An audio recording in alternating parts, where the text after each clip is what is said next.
Hello, my dear students. Welcome to a class of entrepreneurship. Today we will be learning about survey issues. This topic is from the second unit of your entrepreneurship module. Students, please open your entrepreneurship textbook and refer to topic 2.64, which is survey issues.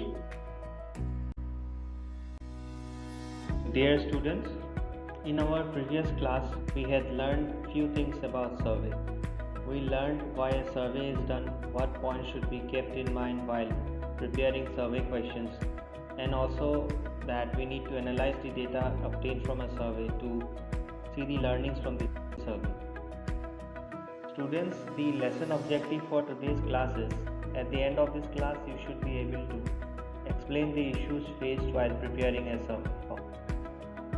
So students, while we prepare a survey questions or prepare a survey form, we need to keep in mind several factors. We cannot make questions as per our wish. We have to be sensitive towards the feelings of the respondent. So in this class today, we will be learning in detail what are the problems one can face while preparing a survey or doing a survey. Dear students, all of you have given several mock interviews at NES. So students, do you know that in an interview there are some questions which are, or there are some topics which are termed as unlawful interview questions. So an interviewer is not supposed to ask certain questions to a candidate. These questions are about religion. One is like religion. So you cannot ask a candidate about his religious preferences. So you cannot judge a candidate, or religion cannot be a criteria for hiring. Then there is sexuality. So you cannot hire a candidate based on his sexual orientation. Similarly, marital status. So there might be certain jobs where it is mandatory that a person has to be bachelor or a person has to be married. So that is a different thing. Otherwise, if it's an open post where there is no criteria for marital status, so you cannot give preference to a person based on his marital status, that is whether he is married or not. Then similarly, age. Now certain jobs may require a specific age group, like may require candidates from a particular specific age group. That is a different thing. But if the job is open for all age groups, so you cannot give preference depending on the age. Like you cannot hire a person just because he is young, or you cannot hire a person just because he is old, or maybe he has more experience. Similarly, gender, that is male and female. Now if a particular job requires only male candidate and it is already mentioned in the job description or the job criteria, that is a different thing. But if it is an open job where there is no mention of gender, then both male and female can be hired. Now the next thing is politics. Now politics is a very controversial topic. Now people sometimes even get violent over politics. So you cannot have politics as a criteria while doing interview. Similarly, pregnancy, disability. Some persons may be physically challenged. I would rather say physically challenged or with physical disability. So you cannot give preference to if the job requires a lot of manual work or a lot of strength wherein the person has to walk or do certain things. So and there is no room for a person with physical disabilities to work. So that is a different thing. Otherwise, for a normal post, which is suppose a computer-related job, so there you cannot judge a person or give preference to anyone who is fully fit over a person who is having some disability. So students, just like interview, in a survey also you cannot ask anything. So there are certain topics which should be avoided in a survey, or we should not ask. To conduct a survey regardless of its type, one will have to screen his or her questions carefully before approaching the potential customers to participate in the survey. So students, in a survey, suppose you ask something which the customer doesn't want to tell about. So there is possibility that the customer or the person who is responding to the survey will get offended and he will quit the survey halfway. So it will be a problem for you because you won't be getting sufficient sample size.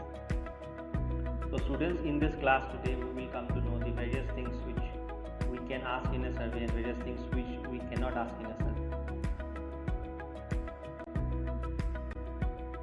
Dear students, now Now let us see what types of questions can be asked in a survey. Are you going to be asking personal questions? Now there are certain topics which are like personal. If a man or woman may not be very comfortable sharing his or her personal details. So personal details can be like your bank details, information about your credit card, your bank, or your sexual orientation or your marital status, or your relationship with your family. So there are certain personal things which any person may not be very comfortable discussing in public or exposing that to anyone else. So now while conducting a survey, you should make sure that if you are asking certain personal questions, will the respondent respond to those questions. So this is one thing which should always a surveyor should always keep in mind. Then the next point is, are you going to need a lot of details in the responses? Now suppose you are asking a question wherein which a customer has to give a lot of details, like it is an open-ended question, but like it has several answers, multiple answers to the same question. Like you are asking something, but you cannot just end that question by giving a single answer. You have to give your answer in stages. Now there is possibility that if there are too many things, the respondent has to say, he may get bored and he may quit. So you should also keep in mind the fact that if you are asking too many details from the respondent for your questions, the respondent may continue the survey or he may get bored and he may quit. The third point is, can you anticipate the most frequent or important types of responses and develop reasonable close-ended questions? Now suppose you are conducting a survey and you are asking questions which are mostly close-ended questions. You already know what is a close-ended question, where the answers are already present. That is either yes, no, or the respondent doesn't have any other choice to say. Suppose, what do you like for breakfast? The options are only two options: puri sabji, idli vada. Now respondent has to choose any one of them. He has no other option of writing something else. So while preparing a survey, you can have a set of close-ended questions and which are most relevant to the topic, so that respondents find it easy to answer, but also you need to make sure that you are covering all the aspects while making those close-ended questions. So students, while preparing the survey question, this is the very basic thing is like making sure the questions which you are asking are whether they are answerable, whether they are covering all the aspects of the survey, and whether they are asking too many details from the respondent. So it should be a balance. It should be a balance of personal questions, balance of details, and also close-ended questions. The next factor which you should consider while preparing a survey is, how complex will the questions be? Sometimes you are dealing with a complex subject or topic. The questions you want to ask are going to have multiple subparts. You may need to branch to sub-questions. Now suppose you are asking a very complex question to a respondent in a survey. By complex question I mean questions which are tough and the respondent has to do some kind of thinking or analysis before answering those questions. So while asking such tough questions, you should make sure that you are asking those questions in a proper flow and you are asking sub questions to that. Like it's like answering a English comprehension question, wherein like when you do comprehension exercise, so there is a paragraph, you read the paragraph and then there are some questions which follow and you answer those questions. So it is like that. So similarly in a survey also, when you are asking talking on a very complex topic and you want to make sure that the respondent is actually understanding what you are asking, so you have to make sub questions. Suppose this is question, suppose there is a question, then there is a related thing to it, again you ask the next question, then you ask another question. So there should be a proper flow with it.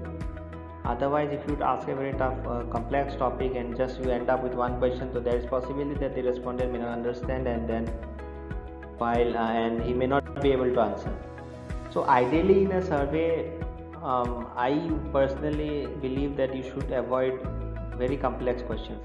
Now if the topic is pretty complex and sensitive, wherein the respondents who are taking part in the survey are from a particular educational background or professional background, when they have good knowledge about the topic on which they are giving their responses, then it is okay to ask very complex questions. But if it is a normal marketing survey about a product or among the consumers, then I think it's better to go for normal questions, simple questions which the respondents can easily understand, and also make sure that the questions are in a proper flow, so that the respondents, the proper flow in a sense, they are in a proper sequence, so that respondents can find it easy to answer those questions. It's like if I ask you, how did you spend your day yesterday? Now your answer should be like, I woke up at 6 a.m. in the morning. I went for morning walk. Then I came back, took shower, had breakfast at 9 a.m. I gave news reading. Then I did online classes. Then I did had lunch. Then I did another online class. Evening I went for a little bit of walk. I did some homework. So this is the proper sequence.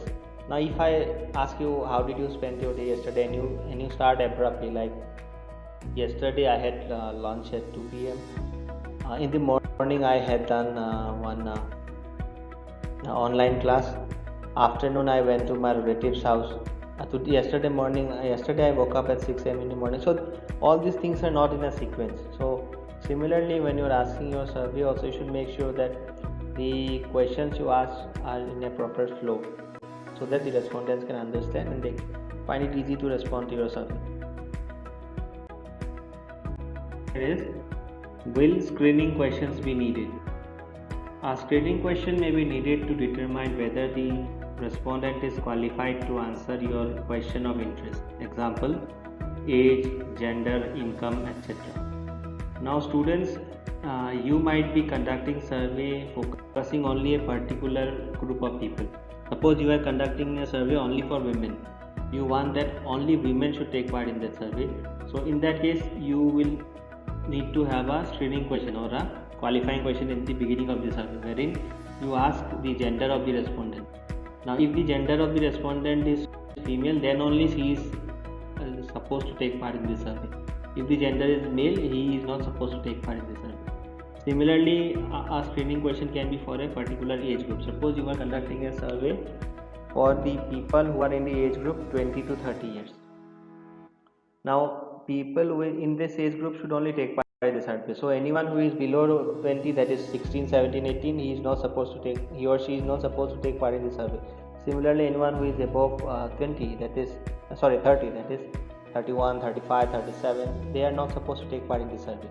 So that is the objective of having a screening question. If your survey is focused on a particular age group or particular gender or particular income group or a particular segment of the society, so you should always have a screening question. Otherwise, the problem will be you will get responses from people whose responses don't matter for the survey. Now you are doing a survey only for doctors, wherein only doctors are supposed to take part. But if you don't have a screening question, as are you a doctor, then there is possibility that each and every person who got the survey form may take part in the survey, and they may not be able to give you the correct response.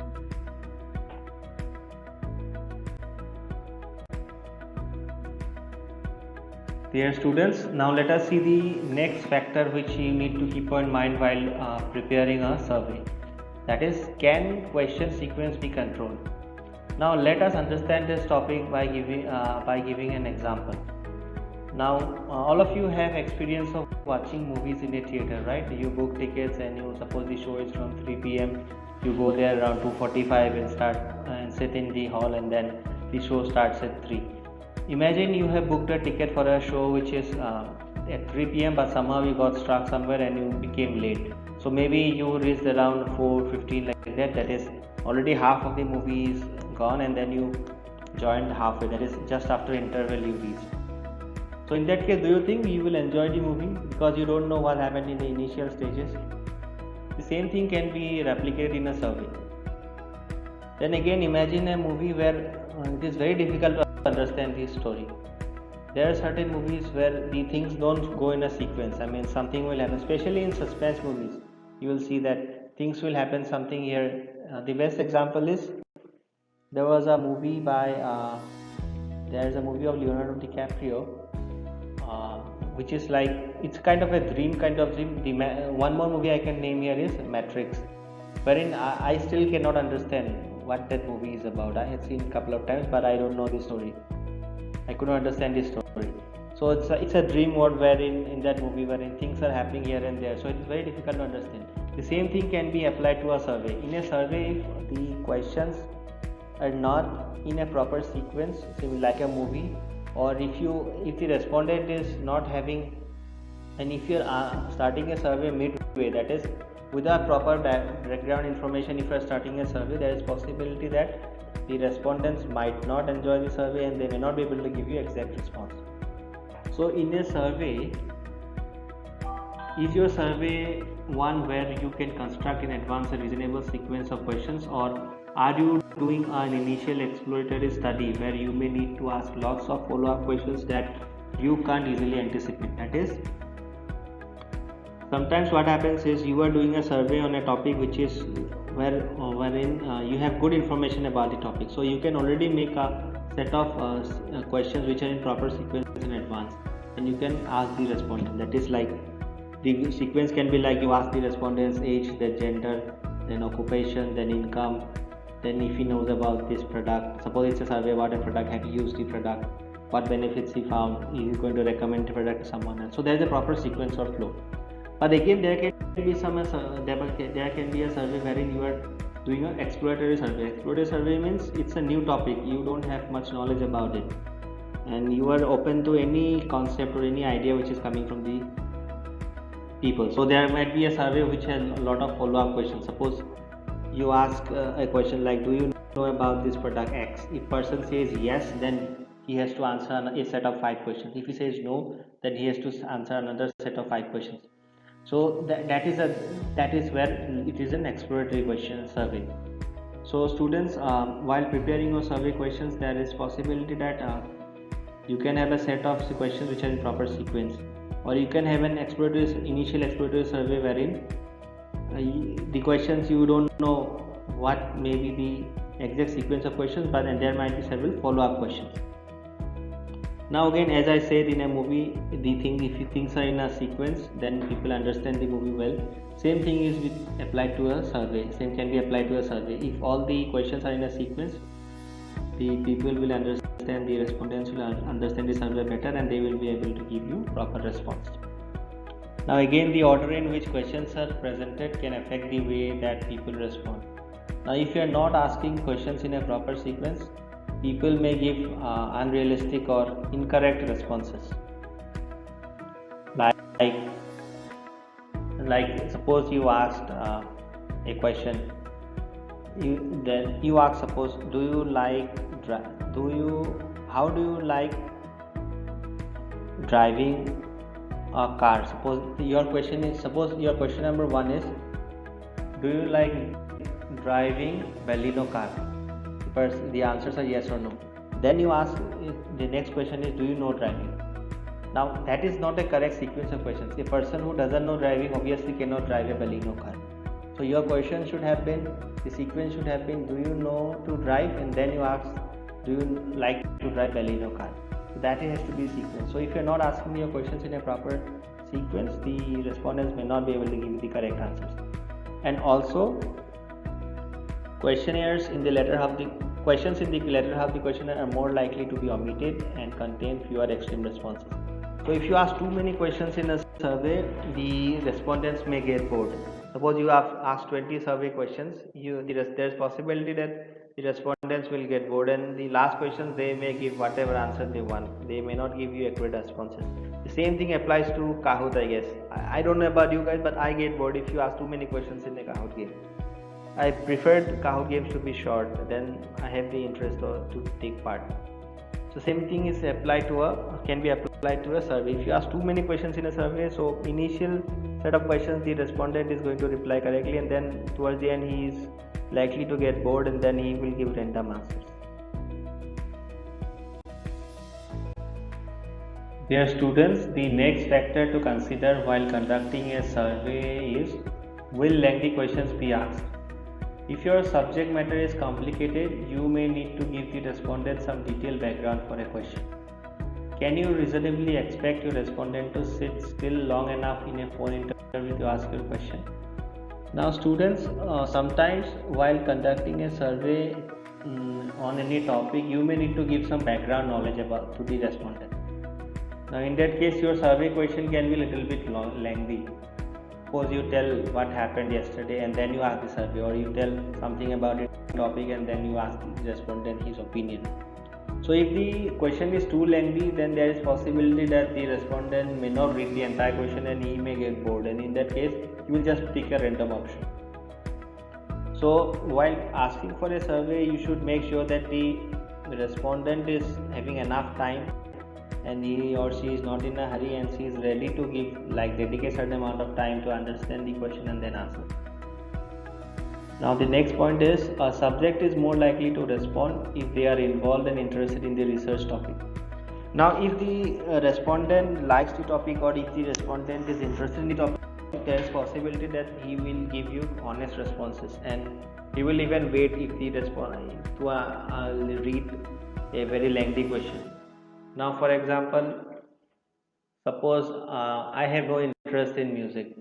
I would rather say I have no interest in acting and music and all this. Now, if I am asked to do a survey wherein I need to give I need to take part in a survey about some singing competition or any reality show, so there is possibility that I will be least interested to take part in the survey and I will give random responses. Whereas suppose I am very much interested in football and cricket and any other sports. Now if the survey is related to football or cricket, there is possibility that I will be very much interested in taking part in the survey, and if some lengthy questions are being asked, or wherein questions that I need to know something about the background story, so even then if the topic is of interest to me, I will wait, I will understand the topic and then give my responses. Now the next point is, long questionnaires get less response than short questionnaires. So there was some study conducted, and in that study they found that if you ask too many questions in a survey, there is possibility that the respondents will get bored and they will quit the survey midway. So surveys with less questions or short questionnaires, there's more response found and accurate response has been found. So students, whenever you do a survey, make sure that you are not asking too many questions and you are not asking too many lengthy questions, so that the respondent is not getting bored and then he is giving you honest responses. Dear students, the next factor to consider while preparing a survey is, will long response scales be used? So long response scales refer to questions with too many possible answers. Please look at this question here. What factors are important to you when buying a software product? So here they have given you 5 options: price, usability, features, support, others. Then please specify. Imagine to this question the surveyor gives you like 10 options: price, usability, features, support, manufacturer, version, compatibility, and portability. So if there are like 10 options here, though, the respondent may get confused what are the factors he will choose. So while making survey questions, it may not be a very good idea to give too many options. Now there is one more question I have written here, is like, what do you like to eat? Now what do you like to eat is like a very much open-ended question. Like a person may like 10 dishes, 10 things to eat. Now in your responses or in your options, if you write here 20 items, so it will be very difficult for the respondent to answer. If you ask what do you like to eat and then you give responses as pizza, burger, then you give some puri sabji, idli, vada, dosa, and chicken items, some momo. So if there are like 15-20 items if you mention, so there is possibility the respondent will get confused, like what to select, what not to select. So these are the things. This is one thing which you always keep in mind while you are giving your question. Make sure that you are not giving too many response options. It is not many options to answer. So it has to be specific and you should not confuse the respondent. So students, with this we complete all the factors which we should consider while preparing a survey. Please see this video, read the textbook, try to analyze why these factors are important while preparing a survey, why these factors should be kept in mind while preparing a survey. So I will see you again later with another class on entrepreneurship, where we will continue our study on survey. Till then, have a great time. Thank you.